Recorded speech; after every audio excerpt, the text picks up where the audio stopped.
Hola a todos, sean muy bienvenidos a Doble Estándar, discusiones con sentido sobre temas de actualidad. Muchas gracias a la gente que participa con nosotros a través de las diferentes redes sociales y les recordamos esto mismo, que usted puede opinar, comentar, debatir en Instagram, Facebook y Twitter, @TendenciasPrime, y también nos puede ver a través de nuestro canal de YouTube, canal Tendencias Prime Chile. Este programa no sería posible sin el gran hombre que tengo aquí enfrente, empresario exitoso, comentarista político, excelente persona y gran amigo, don Roberto Álamo. Gracias, Mati. Muy contento porque además el programa ha tenido en los 2 capítulos que van muy buena acogida por parte de la gente. Efectivamente. Quiere decir que la gente está interesada en saber cómo podemos proyectar el país y recoger las experiencias exitosas, ¿cierto?, de otros países y ojalá incorporarlas en nuestro país. De todas maneras. Eso me tiene muy contento, sí. Sí, el programa ha tenido harto comentario, gracias nuevamente a la gente que comenta. Y en el capítulo anterior... Incluso se agradecen los malos comentarios, fíjate. Porque, de todas maneras, sí, porque nos ayuda a crecer, a mejorar, a desarrollar el programa. En el capítulo anterior hablamos sobre el comportamiento de la economía durante y post pandemia. En este sentido, hubo una propuesta del señor Roberto Álamo en el que hace una crítica y a la vez plantea una oportunidad en la explotación de litio. Si se perdió el programa anterior, lo dejamos invitado a que lo encuentre en nuestro canal de YouTube, canal Tendencias Prime Chile.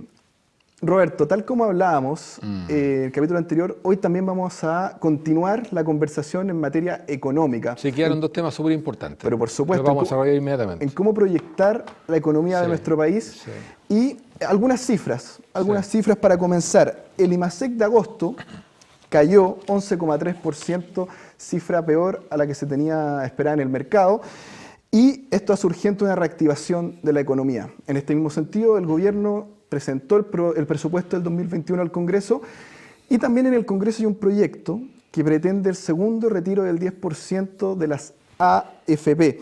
Recordemos que para el primer retiro, el ministro de Economía, Lucas Palacios, hace una autocrítica y dice que a pesar de las diferencias con la medida, reconoció que eso contribuyó a la liquidez y finalmente inició una reactivación de la economía, y con este segundo retiro un 77,8% lo aprueba según la encuesta Pulso Ciudadano. Usted, que es amigo del concepto del progreso mediante la economía, ¿cuál es su opinión en relación a este tema enfocado en la reactivación? Bueno, primero el IMASEC de este mes efectivamente fue peor de lo esperado, sin embargo el IMASEC del mes anterior fue mejor de lo esperado. Son cosas esperables, digamos. Sin embargo, lo que se está proponiendo ahora de inyectar dinero para la reactivación con el presupuesto que se aprobó, me parece interesante y va en la dirección adecuada. Sacar otro 10% está en la línea de desmantelar lo que significa el sistema de la AFP y, por supuesto, si tú lo desmantelas también el mercado de capitales, ¿cierto? ¿Qué es el mercado de capitales?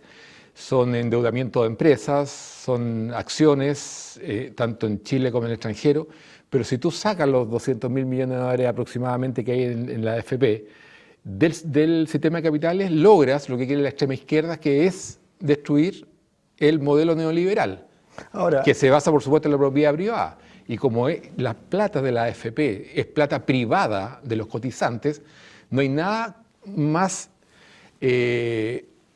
no hay nada que produzca más rabia en los sectores de extrema izquierda que la gente sea dueña de su plata. Por lo tanto, ¿qué quieren hacer? Lo que pasó en Argentina, ¿cierto? Que las platas que son privadas las administra el Estado. Y esos 30.000 millones de dólares, no quería hablar de este tema porque hay otros temas mucho más importantes que quedarnos en temas que son del siglo XIX. La verdad es que así lo veo yo, por lo menos. ¿Qué pasó en Argentina? Habían 30.000 millones de dólares, el gobierno del Kirchner le pegó un manotazo. ¿Qué les dio a cambio a los jubilados? Un papel timbrado por el Estado. Y hoy día los jubilados con un 50% de inflación están arrodillados frente al Estado porque ni siquiera pueden comprar medicamentos. ¿Y qué logró con eso? Que es re importante. Un 40% desmantelar el sistema de pobreza también. Sí, claro, 50% de pobreza. 40,9, exactamente. No, tan solo el 50%. Tan solo el 50%. Esa es la cifra que da el Estado. Pero es mucho más. Escúchame. ¿Qué lograron los Kirchner con eso? Desmantelar el mercado de capitales de allá. ¿Qué significa desmantelar el mercado de capitales? Que las empresas, por ejemplo, hidroeléctricas, no pudieran seguir refinanciándose a través de los recursos de la AFP, que están en el mercado de capitales, y no pudieron hacer reinversiones. ¿Y qué significa eso? Que hoy día tú te encuentras que en Argentina tienes cortes de luz, que no se ha modernizado el sistema energético, que no se arreglan los caminos, que, en fin, o sea, un deterioro completo del sistema. Pero no quiero hablar más de eso. Por supuesto, No y quiero- en la misma línea de lo Sí. que usted quiere conversar, por supuesto que tiene pros y contras. No tiene ningún pro. Enfoquémonos en la reactivación, No en tiene el ningún consumo. pro. La sociedad chilena es muy consumista. Destruir el mercado de Incluso, capitales y destruir el sistema de FP no tiene ningún pro, tiene puros contras. Puede mejorarlo, pero no tiene ninguna cosa positiva.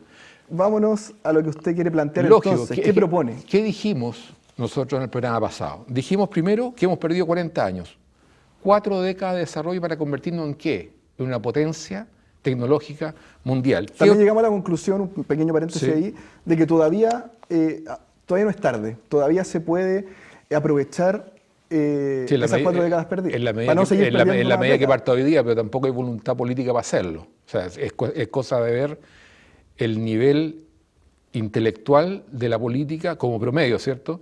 De la política actual. O sea, con ellos es imposible avanzar. Mira, ¿qué otra cosa dijimos? Que teníamos grandes cantidades de litio, que con este producto podíamos hacer celdas fotovoltaicas. ¿Te acuerdas que también dijimos que deberíamos convertir nosotros nuestro desierto de Atacama, que tiene una heliofanía? ¿Qué es la heliofanía? Es la luminosidad que tiene, espectacular. Podemos convertirnos nosotros en un gran generador de energía eléctrica, ¿cierto? A través de celdas fotovoltaicas que son empresas sin chimenea. Y descarbonizar, por supuesto, nuestra materia energética. Nosotros tenemos 30 centrales termoeléctricas en base a carbón que son tremendamente contaminantes y que generan ciertas zonas de sacrificio con un impacto negativo al medio ambiente, no solamente el aire, sino que también el mar. Entonces, si nosotros nos convertimos en una potencia en generación eléctrica a través de placas solares, ¿qué logras tú? Logras, por ejemplo, generar un vergel en el desierto. Yo voy a contar algunas experiencias mías, no quiero ser pedante, por favor, solamente quiero transmitir experiencias porque si hay algo que me apasiona a mí es recoger experiencias exitosas de otros países y traerlas para acá. ¿Cuál es el problema de eso? Que uno ve cuán primitivos somos como países, porque nosotros sabiendo y entendiendo que tenemos ministros que tienen doctorados, que saben cómo funcionan las cosas buenas en otros países, no la adoptan por un tema ideológico. Entonces yo que sé, porque he viajado, he visto cómo funcionan las cosas en países serios, digamos, quisiera transmitirla. Yo estuve en Marruecos, invitado por el gobierno marroquí como veedor internacional para las elecciones parlamentarias, y ahí me tocó a mí recorrer el desierto del Sahara. Tú vas por el desierto del Sahara, incluso hay un tema geopolítico ahí con su vecino, porque quieren cortar Marruecos por la mitad, ¿ya? Para poder sacar el petróleo del país vecino por el Atlántico. Entonces están los cascos azules de la ONU, ahí en la frontera nosotros recorrimos toda la frontera, es una zona muy caliente, digamos. Bueno, nosotros recorrimos, íbamos a Mauritania por el desierto del Sahara y de repente había desierto, y había manchones verdes maravillosos, plantaciones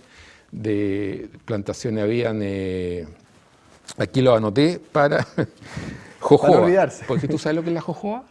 La verdad que no. La jojoba es un dátil que se descubrió en el desierto de Sonora. El desierto de Sonora es compartido por Estados Unidos y México. Y ahí los indígenas de esa zona descubrieron la jojoba y sirve para las cicatrices, sirve para... Bueno, después han encontrado usos industriales y se ocupó como aceite lubricante en los transbordadores porque son de alta resistencia. Y se da en el desierto de Sonora. Entonces, si tú vas al desierto de Sahara, tú te encuentras con jojoba acá. ¿Por qué nosotros nos desarrollamos pudiendo tener esa cantidad infinita de energía, pudiendo desalinizar el agua del mar? Podríamos nosotros tener jojoba, podríamos tener palmeras para producir lo que tú quieras ahí. Tiene miel de palma, tiene millones de productos que se pueden sacar de ahí. También, ¿Pero por qué no se hace? También, la pregunta la hizo usted mismo, ¿por qué no se hace? Sí. Los cítricos se dan muy bien en el desierto, porque tú también tienes ahí la posibilidad de colocar nanoarcillas, pues la nanoarcilla te retiene la humedad, sobre todo en suelos desérticos arenosos. Entonces hay toda una técnica que ya se están desarrollando, incorporando en desiertos de otros lugares, por el desierto del Negev, por ejemplo. Olvídate, es un vergel, lo convirtieron en un vergel. ¿Por qué? Porque tiene energía de sobra. ¿Por qué nosotros nos podemos convertir en una potencia generadora de energía solar a nivel mundial e interconectarnos con los países vecinos, incluso abastecer de energía a Brasil, que es un mercado infinito? Yo te voy a decir una cosa. ¿Por qué? La pregunta es ¿por qué? La planteó usted. Sí. Después vamos a las conclusiones, si me permite. ¿Qué pasa con, no sé si voy muy rápido, se entiende lo que estoy diciendo, ¿no? Se entiende perfectamente. Es que es tanta la información que prefiero para no decir vamos a un tercer programa, porque es una lata. ¿Qué ocurre? Que si tú tienes energía, los grados de desarrollo de los países están dados solamente por un factor, por la cantidad de energía que producen. Mira, me salté el Sahara. Una vez saliendo de Vancouver, de noche, iba a La Habana yo. Entonces, cuando salimos de noche, tú miras abajo, cuando estás despegando el avión, tienes que cerrar los ojos un poquito porque la luminosidad, la cantidad de luces que hay en la ciudad es tanta que tú dices, oh, chuta, qué maravilla. Y cuando vas llegando a La Habana, hay 12 ampolletas amarillas prendidas. Tú dices, el nivel de desarrollo aquí es totalmente distinto. Son polos opuestos. Lógico, y hay gente que te puede decir, no, pero el impacto negativo al medio ambiente que producen países desarrollados es menor al de La Habana, por lo tanto mejor ser pobre, ¿te fijas? Porque impacta menos al medio ambiente que los países desarrollados. Son visiones primitivas porque tú puedes argumentar cualquier cosa tú puedes argumentarla, ¿te fijas? Pero tú te das cuenta, el nivel de desarrollo de los países está dado por el consumo de energía. Y si nosotros nos convertimos en una potencia en generación eléctrica solar y la energía que te sobra, porque como es infinita, tú tienes un desierto, tienes un sol gratis, una heliofanía fantástica, ¿qué pasa con la energía que te sobra? La conectas al zinc y empiezas a distribuir energía a todo Chile y vemos con el modelo de desarrollo del MIT que lo habíamos conversado, no sé si las personas se acuerdan, nosotros vemos cuáles son las potencialidades de cada región, ¿cierto? Y las vamos desarrollando y nos convertimos en una potencia tecnológica de clase mundial, y eso con respecto al litio. Para no latearte, ahora quiero pasar al cobre. Pero aquí, antes de entrar al cobre, surge una pregunta, que incluso la planteó en 2 o 3 oportunidades en todo lo que usted me comentó. ¿Por qué? ¿Por qué no se ha hecho? Quizá ya se estudió, pero ¿por qué no se ha hecho aún? Porque no hay voluntad política. Mira, esto requiere de una visión de largo plazo y siempre hemos conversado lo mismo. Nuestro país no tiene una vocación de largo plazo. Esa es la conclusión a la que usted ha llegado en múltiples ocasiones. Nuestro país es el día a día. Yo haría un plebiscito, no por una nueva constitución, sino para definir cuál es el país que queremos para los próximos 50 años, como lo hace, por ejemplo, Taiwán. Mira, te voy a contar una experiencia en Taiwán. Taiwán es una potencia tecnológica y es el país más desarrollado de Asia. Mira lo que te estoy diciendo. Entonces hice unos contactos a través de porque no tienen embajada en Chile, China lo prohíbe, a través de la agencia, de la oficina comercial que tienen en Chile, y me permitieron ir, incluso estuve con el presidente Ma en esa época, y con algunos ministros, el ministro de Energía, estuve con la ministra de Mideplan y estuve con el ministro de Educación. Y imagino que la pregunta al tiro, perdón que lo interrumpa, la pregunta que usted dice es ¿cómo lo hacen? Lógico, entonces ¿qué hicieron ellos? Me hablaban del modelo educacional, en la prueba PISA están siempre punteando ahí, ¿cierto? En física, en química, en matemática.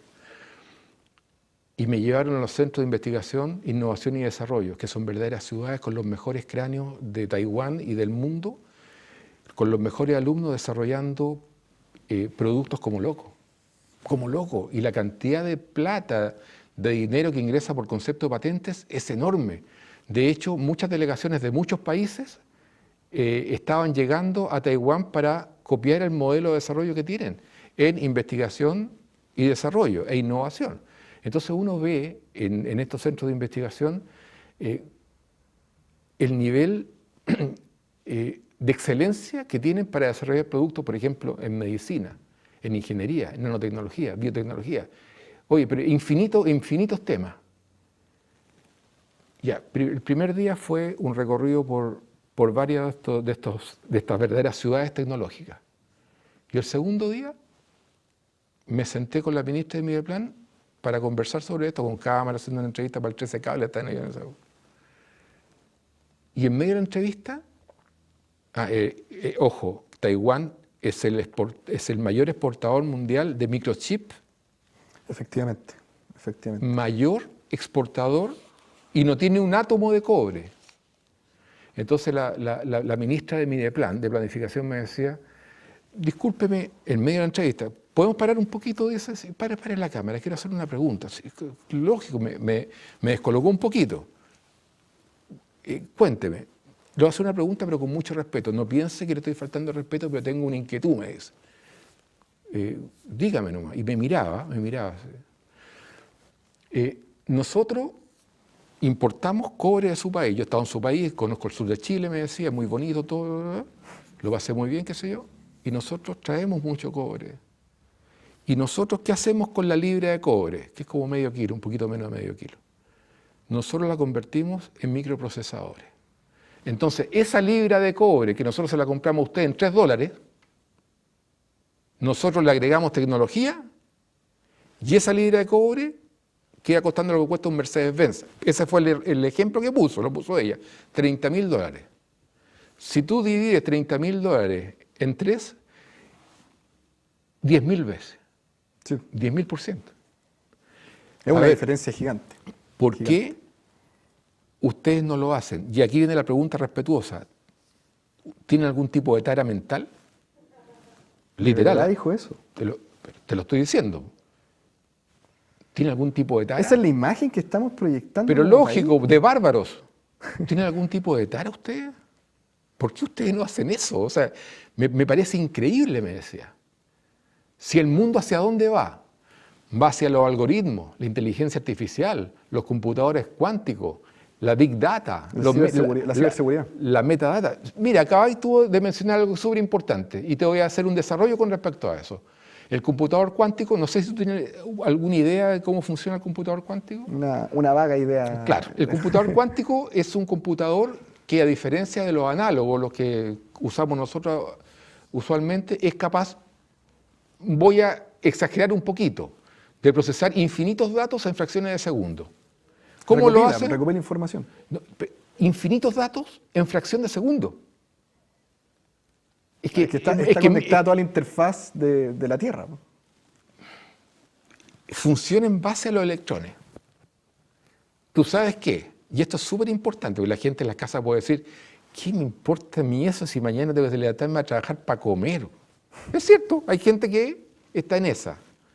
Y hay otros que están en otra, ¿cierto? Que quieren realmente subirse al carro del desarrollo. Mira. Ojo, que hay gente que está, un pequeño paréntesis, hay gente que está en esa situación porque lo necesita también. Necesita estar en esa situación, necesita ver cómo va a sobrevivir el día. ¿Y por qué? Porque hemos perdido, ¿cierto?, 4 décadas de desarrollo y esa persona a lo mejor que necesita imperiosamente levantarse para comer, a lo mejor si nosotros hubiésemos tenido la responsabilidad de desarrollar el país como creemos que tenemos que desarrollarlo, a lo mejor esa persona no tendría que estar haciendo eso y podría estar pensando o proyectando el país a niveles distintos. Mira, el sistema, nuestra galaxia, la Vía Láctea, tiene 100.000 años luz de diámetro y 20 años luz de espesor. ¿Ya? 100.000 años luz. Está comprobado. La gente va a decir, ¿qué me importa a mí? Pero tiene uso práctico, ojo, estamos hablando del computador cuántico. El electrón que está en una punta de la Vía Láctea se comunica con el electrón que está en el otro extremo. El otro extremo es 100.000 años luz de distancia. Son cifras que en nuestra cabeza es imposible, o sea, es difícil de homologar. 100.000 años luz. Y se están transmitiendo información, se están comunicando. Este le comunica, este recibe, este le comunica, este recibe. Pero con una información que es súper importante para ti. Y yo cuando me enteré, la verdad es que se me apretó el estómago. Nadie entiende por qué. La información no viaja. La información que está acá aparece al otro lado sin viajar. Entonces, ¿qué pasa con el computador cuántico? ¿Y cuál es el uso práctico que se le puede dar al computador cuántico?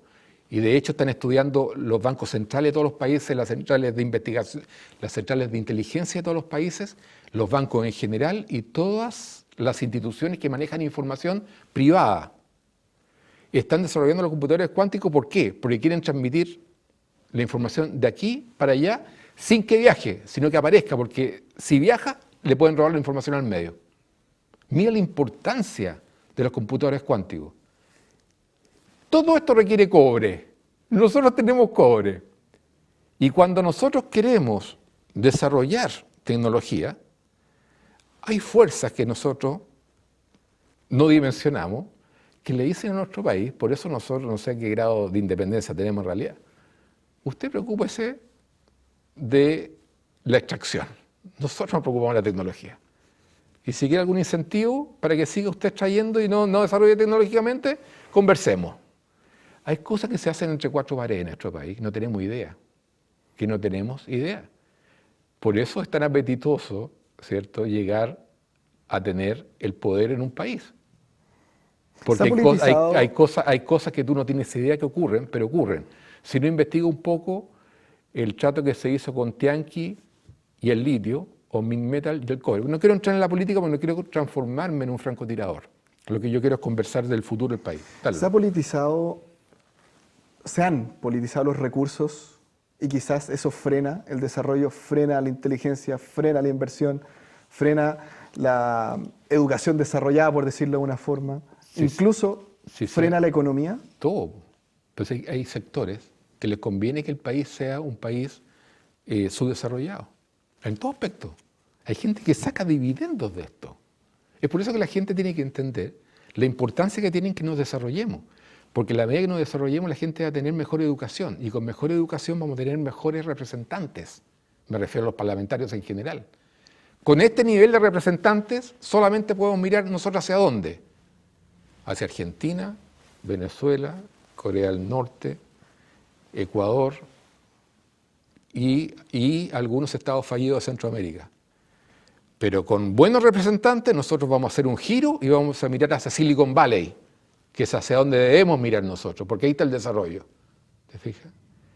Esa es la gran diferencia. Pero, no sé cuánto tiempo queda.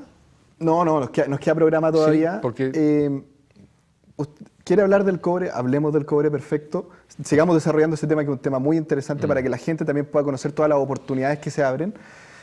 Pero si estoy guateando, dime. Si estoy guateando, dime. No, es muy interesante todo lo que se comenta. De hecho, la gente aprende mucho de todo lo que se conversa. Pero antes de entrar en eso, quiero aterrizarlo. Un poco bajémonos de la Vía Láctea, de las nubes y aterricémoslo en el pavimento. Créeme que de uso práctico. ¿Cómo? Perfecto, pensemos en el largo plazo. Ningún problema. Pero ¿cómo llegamos a ese largo plazo sin descuidar el corto plazo? Que en el programa anterior incluso también lo mencionamos. Pero si no tienes por qué descuidar el corto plazo. Esto es un proyecto país que incorpora el larguísimo plazo. Hay países, por ejemplo, como Japón, que se proyectan a 20 años. ¿Más? No, es mucho más, 100 años. ¿Por qué? Porque ellos viven en un territorio equivalente a la primera y segunda región, son 140 y tantos millones de habitantes, y si hacen mal las cosas se caen al mar. Ellos están proyectados en el larguísimo plazo. Y no solamente con temas tecnológicos, sino con temas también, temas morales y éticos de altísimo nivel. Para ellos eso es fundamental para poder desarrollar el país. Si no, mira, llegamos a un tema que es re interesante, no tenía contemplado ni siquiera mencionarlo. Pero no sacas nada con, por ejemplo, en tu empresa, tener un doctor, un gerente general que tenga postdoctorado si el tipo éticamente o moralmente es deficiente. O sea, es súper importante eso. Nosotros tenemos que trabajar en eso. Hoy día nosotros vemos que los narcotraficantes, la delincuencia en general, se ha tomado sectores de nuestro país y barrios completos, ¿cierto? Y donde no hay Estado, el Estado no se atreve a meterse ahí. Y eso es real. Y sabemos también que muchos han pillado, por ejemplo, nuestros carabineros, que para mí es una institución maravillosa, que tiene décadas, ¿cierto?, de entrega a nuestro país en forma incondicional, con alto y bajo, y los bajos con sueldos bajísimos. Es que mira, todas las instituciones, es que también, fíjate, el reflejo también de nuestra sociedad, que también ese reflejo también se materializa en nuestras instituciones. Porque tú no puedes tener un ejército o carabinero o la aviación impoluta, siendo que el país está degradado en términos morales y éticos. O sea, desafortunadamente llega también a nuestras instituciones, pero por eso hay que limpiarlo. Mira, si un país cuando es corrupto, un país corrupto es cuando frente a la corrupción no hace nada. En todos los países hay corruptos, pero ¿cuál es la diferencia entre un país corrupto y uno que no es corrupto? Es la capacidad de reacción que tiene un país que no es corrupto. Cuando ve corrupción, la ataja inmediatamente. En Japón, que es un país que no es corrupto, han habido casos de corrupción, pero inmediatamente los paran. Esa es la diferencia entre un país corrupto y uno no corrupto.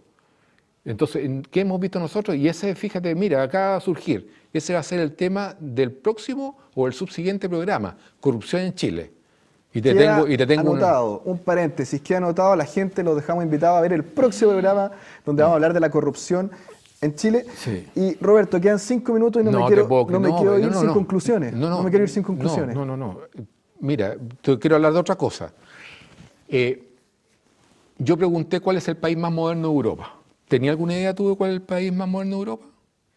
¿Modernidad en qué sentido? Hay muchos aspectos de modernidad, política, educación. En todo aspecto. Los países nórdicos deben ser, uno de los países nórdicos. Estonia. Entonces fui a Estonia, po. A ver, es el país más moderno del mundo, quiero verlo, po. Y partí. Tú llegas a Helsinki, Finlandia, y ahí cruzas por el estrecho de Finlandia, el mar Báltico, en un transbordador muy cómodo, que dura 2 horas 15, y llegas a Tallinn.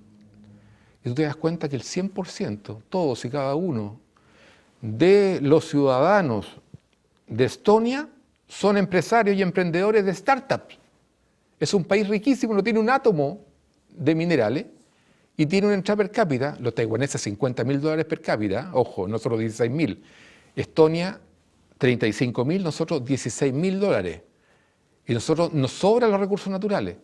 Y en Estonia tú ves un desarrollo que no te puedes imaginar. ¿Gracias a qué? A que tienen un modelo económico liberal, un Estado mínimo, pequeño, muy eficiente, sin corrupción, donde las personas desarrollan sus propios proyectos en áreas tecnológicas. ¿Tú sabes lo que es una startup? Por supuesto, y también en ese mismo sentido se fomenta la competencia. Pero lógico. Entonces, quizás eso falta. Mira, pues, eso falta, una promoción de la competencia. Allá, olvídate, son los reyes de la competencia, un mercado muy abierto. ¿Tú sabes qué pasó en Estonia en la crisis subprime del 2008? Ellos tenían 2 posibilidades, porque les pegó muy fuerte porque tienen mucha inversión extranjera, qué sé yo. Ellos tenían 2 posibilidades. La primera posibilidad era subir los impuestos. ¿Sabes lo que hicieron? Bajaron los impuestos y echaron 1/3 de los trabajadores del sector público.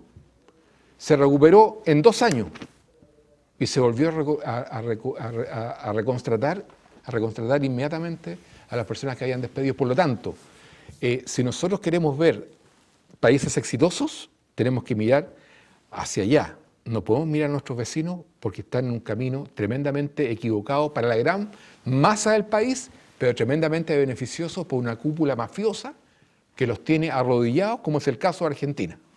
Roberto, muchas gracias. Oye, ese se va a hacer otro programa. ¿Por qué fracasó Argentina? Ese va a ser un tremendo tema. Es un tremendo tema. Para que lo anote, a mí se me va a olvidar. Por supuesto, queda registrado. Roberto, muchas gracias. Gracias a la gente que nos está viendo. Participe, comente. Y sobre todo, me quedo con una idea que mencionó Roberto. Propongan ideas, compitan en ideas y así podremos desarrollar nuestro país. Participe con nosotros a través de las diferentes redes sociales y nos estamos viendo en un próximo episodio de Doble Estándar, discusiones con sentido sobre temas de actualidad. Chao, chao.